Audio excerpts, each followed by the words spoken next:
Assalamualaikum warahmatullahi wabarakatuh. Perkenalkan, nama saya Fadilan Nur Rahman dengan NIM 0534434425. Pada video ini saya akan menjelaskan hasil pengerjaan tugas praktik 2 Vue.js.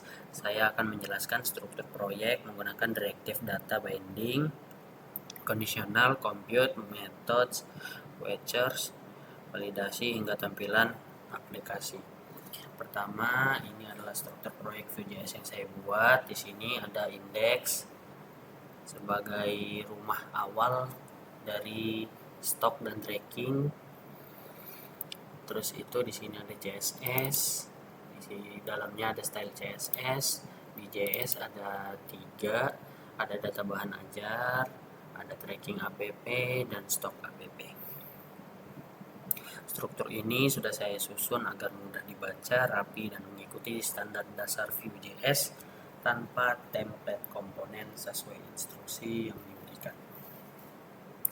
Saya menggunakan beberapa jenis data binding. Ya.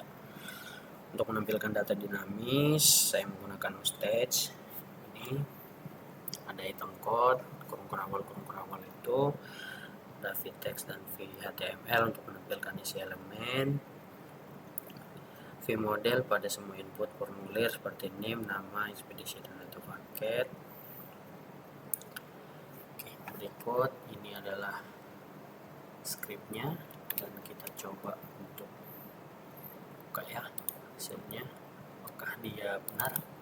Ini adalah tampilan awal indeks HTML saya. Kita lihat apakah bisa muncul. Ya, muncul ya. Untuk conditional rendering saya menggunakan if untuk menampilkan pesan error. Kita coba ya. Jika ini kosongkan, ya ada tampilan alert kode belum diisi. Jika sudah kita isi, lanjut ke judul belum diisi, judul, kategori belum diisi, dan seterusnya.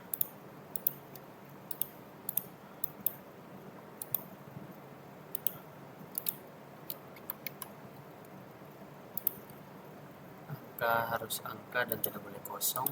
Tidak bisa ya untuk huruf. Terus itu kita minus 1, apakah bisa?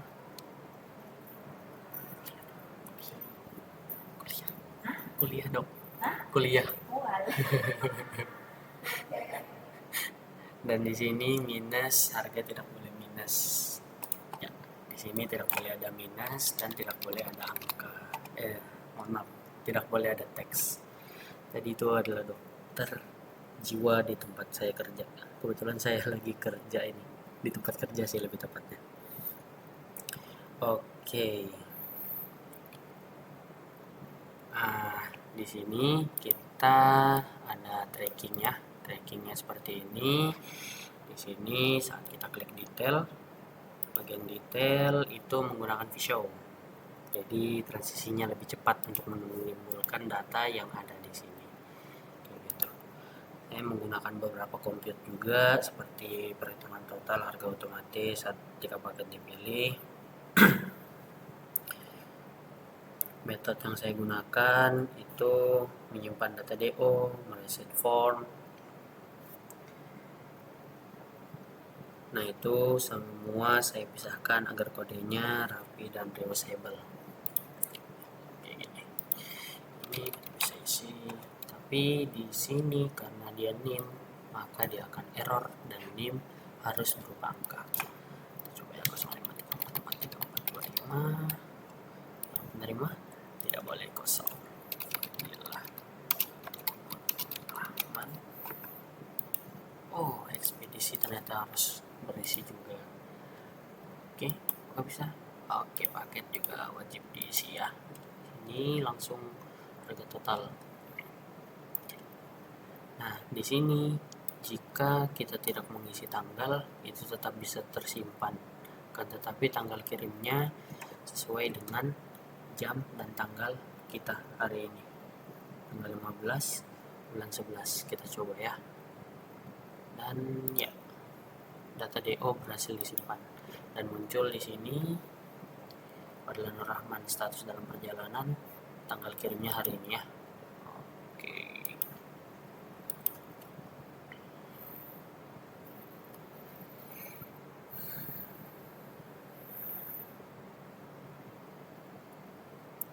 Saya menggunakan dua vouchers. Sebentar ya.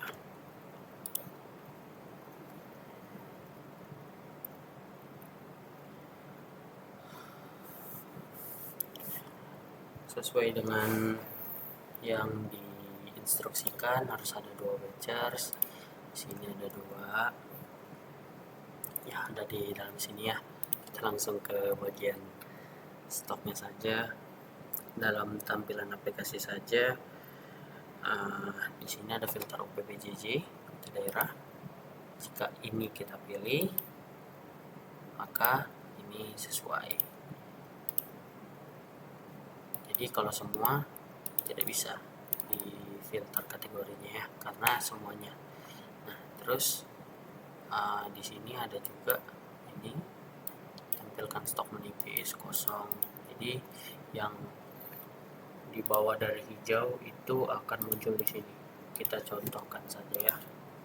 Sini ada, karena saya kerja di jiwa, jadi kita isi jiwa saja. 012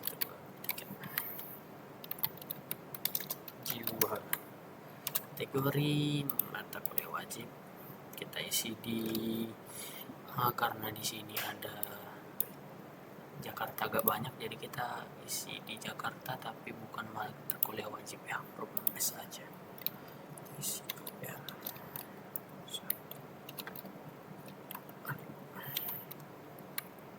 Harganya 50.000. Nah, di sini kita isi kosong, safety-nya kita isi 5. Data bahan ajar berhasil ditambahkan. Nah, di sini habis nih. Jadi yang pas kita klik di sini dia muncul. Nah, di sini juga ada langsung muncul kategori lainnya. Tadi kan cuman MK wajib. Nah, ketika kita klik dan muncul hanya ini. Dan dia kategori hanya bisa dipilih jika UT daerah kita pilih spesifik kayak gitu. Nah, ini hanya menampilkan MK wajib gitu ya. Oke, lanjut.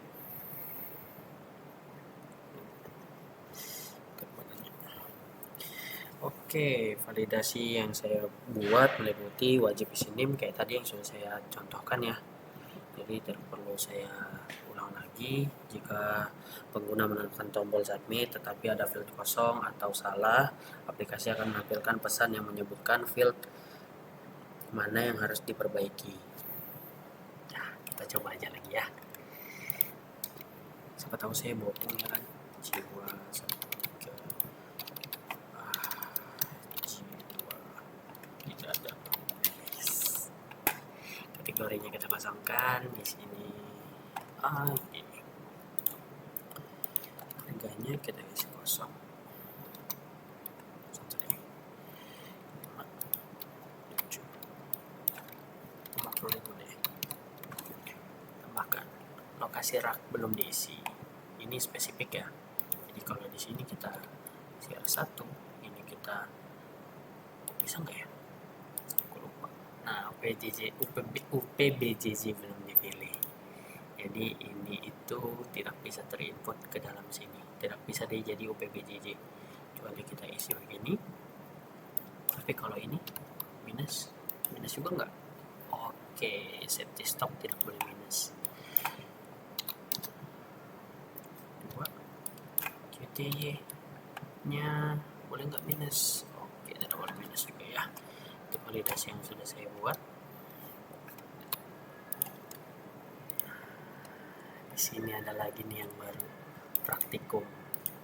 Kita lihat ada nggak muncul ya. Oke. Interface ini saya buat sederhana, namun saya mencoba tetap rapi menggunakan layout card, table, dan spacing yang konsisten. Warnanya juga saya buat netral agar enak dilihat dan navigasinya tidak membingungkan ya, karena sangat simpel. Di sini ada reset, kita klik reset dia tetap terreset. Di sini jadi muncul jadi ada 4. Sini bisa kita sort untuk stok harga. Kalau kita reset kembali lagi kayak gitu ya. Mungkin itu saja yang bisa saya sampaikan. Demikian penjelasan dari saya mengenai penerapan Vue.js pada tugas praktik 2 ini. Semua fungsi mulai dari data binding, conditional, watchers, compute, hingga validasi sudah saya terapkan sesuai ketentuannya. Saya mohon maaf apabila ada kekurangan dalam penjelasan saya karena saya kurang ahli dalam berbicara. Kurang lebihnya mohon maaf. Wabillahi taufiq wal hidayah. Wassalamualaikum warahmatullahi wabarakatuh.